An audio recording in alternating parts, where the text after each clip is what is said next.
Happy Monday. We are ready for chapter 4 of our book, Clementine. All right, chapter 4. I'd better not go to school today, I told my mom on Wednesday as soon as I woke her up. I have cracked toes. I put my foot right up on the pillow next to her face so she could see without getting up. This is called being thoughtful. Nope, she said, without even opening her eyes to see if it was true. Well, that's not all, I said. I also had the heartbreak of sore irises. Nope, she said again, and still didn't open her eyes. Actually, I think I have arthritis, I said. Mrs. Jacoby was breathing on me in the elevator the other day, and I must have caught it. Oh, please, she said, but this time she opened one eye. Then she made exactly the sound Polka Dotty used to make when she had a hairball. I grabbed the corner of the quilt and covered my head, but my mom pulled it off again. She took my head into her hands and twisted it around to see all the sides. Too hard, like I wasn't inside it. "You've cut off all your hair," she said. "You've cut off all your beautiful hair. What on earth were you thinking, Clementine?" "I wanted to make Margaret feel better," I explained. "I didn't want her to be the only one. But I forgot. Margaret's not going to school today. She has an appointment at the orthodontist to have bracelets put on her teeth." Mom groaned and closed her eyes again, but she slid over and made room for me on the warm part of her sheets. I climbed in and took a big sniff. My mom's part of the bed smells like cinnamon rolls. My dad's part smells like pine cones.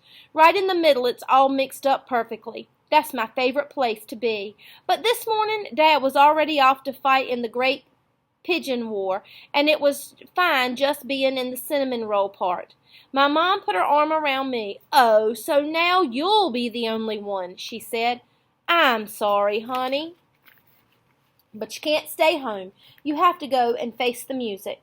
So I had to go to school, which almost turned out to be a very bad mistake, because I almost had to go to the hospital with the ambulance and the sirens and everything. It happened in the principal's office when my teacher sent me there to have a little chat about sitting still. When I walked in, Principal Rice made the hairball sound too. "Clementine!" She gulped. "What have you done? You've chopped off your hair." I was glad she'd answered her question so that I didn't have to. "Wow," I said instead. "Clementine and Rice. We both have food names." Her teeth were going to run away. Then she opened. Mrs. Rice sealed her lips tight like she was afraid her teeth were going to run away. Then she opened up the note from my teacher. "I can't help it," I said before she could start that little chat. "I'm allergic to sitting still." "Nobody is allergic to sitting still, Clementine," she said. "I am," I said. "My brother's allergic to peanuts. If he eats one, he gets all itchy and swelled up, and he can't breathe right. If I try to sit still, I get all itchy and swelled up, and I can't breathe right. So that means I'm allergic to sitting still." Miss Rice squeezed her eyes shut and rubbed her forehead. "I happen to know this means this idea is bad, and it's giving me a headache. Because it's the face I make when my mother tells me to visit Mrs. Jacoby. The face never works for me. Plus," I explained, "if my brother eats even one tiny peanut, he might have to go to the hospital with the ambulance and the sirens and everything. If I sit still for even 1 minute, uh-oh." I gave my body an extra little jiggle just to stay safe.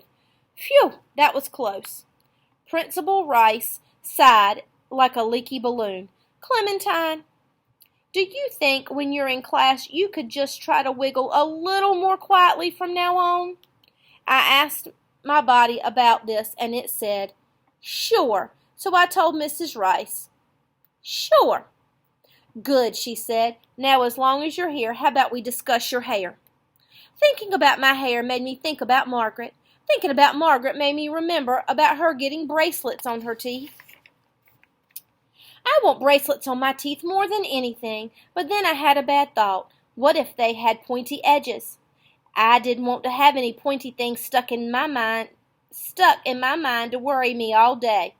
So I looked out the window because it's the only way to erase pointy things with round things, and clouds are good for that. Right away I saw a cloud that would make a wonderful tattoo. It looked exactly like a dog if dogs had only 2 legs on the top, not the bottom, and not on the bottom. I'm not allowed to have tattoos yet, which is unfair. So for now, I just draw things on my arms so I don't forget them. But I didn't have a pen. I looked around the desk to see if Mrs. Rice had a tattoo drawing pen, and suddenly I realized something very suspicious. I had never seen Mrs. Rice's arms. They are always in principal sleeves. "Do you have a tattoo?" I asked. "Can I see it?" "What?" Mrs. Rice asked. "Clementine, we were talking about your hair." "That was a long time ago," I reminded her. I added a kind smile because it's not her fault she had trouble paying attention. All right, guys, the end of chapter